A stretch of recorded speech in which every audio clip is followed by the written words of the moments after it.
Hello बच्चों, कैसे हो आप सभी लोग। आई होप आप सभी लोग बहुत अच्छे होंगे। मैं आप सबका स्वागत करती हूँ अपने channel KV law in Hindi पर। आज हम डिस्कस करेंगे बहुत इंपॉर्टेंट टॉपिक जो है काउंटर क्लेम। ये सेट ऑफ के साथ में डिस्कस किया जाता है। कभी कभार क्वेश्चन पेपर में दोनों साथ में पूछ लिए जाते हैं कि दोनों में डिफरेंस किया है, कभी कभी अलग भी। ठीक है, तो मैंने एक शॉर्ट नोट बनाया है। आई होप आपको पसंद आएगा और आपके लिए हेल्पफुल होगा। तो चलिए स्टार्ट करते हैं। काउंटर क्लेम, इसको हिंदी में प्रतिदावा कहते हैं। ये मोस्टली मैं आपको हाईलाइट कर लेती हूँ कि ये मोस्टली डिफेंडेंट यानी प्रतिवादी द्वारा किया जाता है, इसीलिए इसको प्रतिदावा कहते हैं। ठीक है, जो अपोजिट पार्टी होती है जिसके ऊपर प्लेंटिफ केस करता है, ये उसके द्वारा, प्रतिवादी द्वारा प्लेंटिफ के ऊपर यानी वादी के ऊपर काउंटर क्लेम यानी प्रतिदावा किया जाता है। चलिए स्टार्ट करते हैं। प्रतिदावा का अर्थ है जब प्रतिवादी अपने लिखित कथन में वादी के खिलाफ कोई अलग दावा करता है, यानी कि सिर्फ बचाव में ही नहीं करता बल्कि ये कहता है कि वादी पर भी मेरा कुछ बकाया है या उसने मेरे साथ में गलत किया है। ठीक है, यह प्रतिदावा एक प्रतिदावावाद की तरह होता है जो उसी मुकदमे में चलता है, अलग से केस दायर करने की ज़रूरत नहीं होती है। ठीक है, ये प्रतिदावा की व्यवस्था ऑर्डर 8 रूल 6A से लेकर 6G तक CPC में दी गई है। इन धाराओं के अनुसार प्रतिवादी अपने लिखित कथन में या उसके बाद लिखित कथन दाखिल करने के समय तक प्रतिदावा कर सकता है। ये कोर्ट द्वारा एक नियत टाइम दिया जाता है कि आपको इस समय सीमा के अंदर ही अपना प्रतिदावा पेश करना है। अगर उसकी टाइम लिमिट क्रॉस हो जाती है तो उसको लिए आपको कोर्ट को एक रीज़न देना होता है कि आखिर आपने लेट क्यों अपना जो प्रतिदावा है पेश किया है। ठीक है, अब एग्जांपल देखते हैं हम कि ए ने बी पर 50,000 रुपये का मुकदमा दायर किया है। बी ने उधार लिया है, पैसा वापस नहीं किया। अब बी अपने रिटर्न स्टेटमेंट में यानी कि अपने लिखित कथन में कहता है कि हाँ, मैंने ए ने मुझसे भी 20,000 रुपये का सामान लिया था जो उसने भी अब तक नहीं चुकाया है। तो बी इस पर 20,000 रुपये का दावा करता है, यानी काउंटर क्लेम के रूप में दावा कर सकता है। ठीक है, एक मैं आपको इसका एक और उदाहरण देती हूँ, एक ट्रेस पास का। ठीक है, ये टॉर्ट के अंदर आता है कि एक व्यक्ति होता है जो अपना जो केस है वो प्रतिवादी के ऊपर करता है कि भाई ये सामने वाले ने यानी बी ने मेरे घर के अंदर घुसने की कोशिश की है।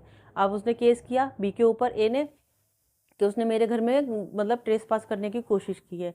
जब मामला कोर्ट में जाता है तब पता चलता है बी अपने लिखित कथन में ये बोलता है कि भाई जिस घर में मैंने घुसने की कोशिश की वो घर ही मेरा है।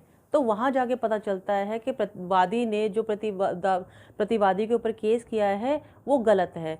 ठीक है, उसने उसके घर पे ही कब्जा कर रखा है, वो अपने घर में घुसने की कोशिश कर रहा था, ना कि वादी के घर में। ठीक है, अब देखते हैं कि इससे न्यायालय दोनों की तरफ एक साथ सुनता है और फैसले देता है। जब काउंटर क्लेम होता है तो उसमें वादी को प्रतिवादी को दोनों के मुद्दों को समझता है, उनके मामलों को सुनता है और फिर उनको दोनों के जो प्रॉब्लम्स है उनको सुनने के बाद में सही फैसला देता है। अब हम देखते हैं सेट ऑफ और काउंटर क्लेम में यानी मुजरा और प्रतिदावा के अंतर के बीच में जो अंतर है वो। तो देखते हैं पहले आधार।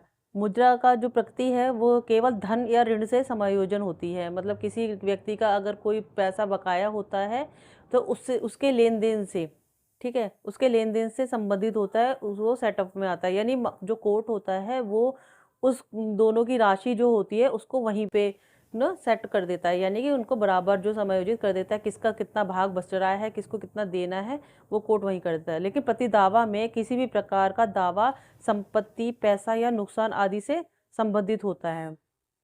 अब है प्रावधान। ऑर्डर 8 और रूल 6 के अंदर जो है मुजरा के प्रावधान दे रखे हैं और प्रतिदावा के ऑर्डर 8 और रूल 6 से लेके 6G तक दे रखे हैं। अब मुजरा का जो उद्देश्य होता है वो देनदारी की घटना से संबंधित होता है, जबकि जो काउंटर क्लेम यानी प्रतिदावा होता है वो खुद का अलग दावा प्रस्तुत करना होता है। अब देखते हैं कि मुजरा का रूप क्या होता है। तो रक्षा करना यानी अपने आप को डिफेंस करना होता है। ठीक है, और जो प्रतिदावा होता है वो मुकदमे जैसा ही दावा होता है कि उसने उस पर मुकदमा किया है, अब उसके ऊपर हमने जो प्रतिवादी होता है वो वादी के ऊपर उल्टा मुकदमा करता है। ये कब कर सकते हैं कि जब दोनों तरफ से राशि देनदारी हो, मतलब उसके पास भी पैसे देने हो और इसके पास भी पैसे देने हो, यानी वादी और प्रतिवादी के बीच में एक निश्चित राशि का लेन देन होता है जब। और जो काउंटर क्लेम होता है वो प्रतिवादी का अपना दावा ही वादी के खिलाफ होता है, मतलब वादी ने किसी प्रतिवादी के ऊपर जब मुकदमा किया है, तो जब प्रतिवादी वादी के ऊपर उल्टा मुकदमा करता है तो ये उससे संबंधित होता है। अब हम मेन जो समझते हैं दोनों के मेन, बहुत ही छोटे छोटे शब्दों में हम समझेंगे कि सेट ऑफ यानी पैसे को काटना। ठीक है, मान लो आपने ए ने 50,000 रुपये दिए थे बी को, अब बी ने उसको सिर्फ 30,000 दिए, 20,000 दिए ही नहीं। क्यों नहीं दिए? क्योंकि वो 20,000 रुपये उसके बाकी थे। अब वो जाके अपना केस जो कोर्ट में लेके जाता है तो वो पैसे से यानी धनराशि से संबंधित है।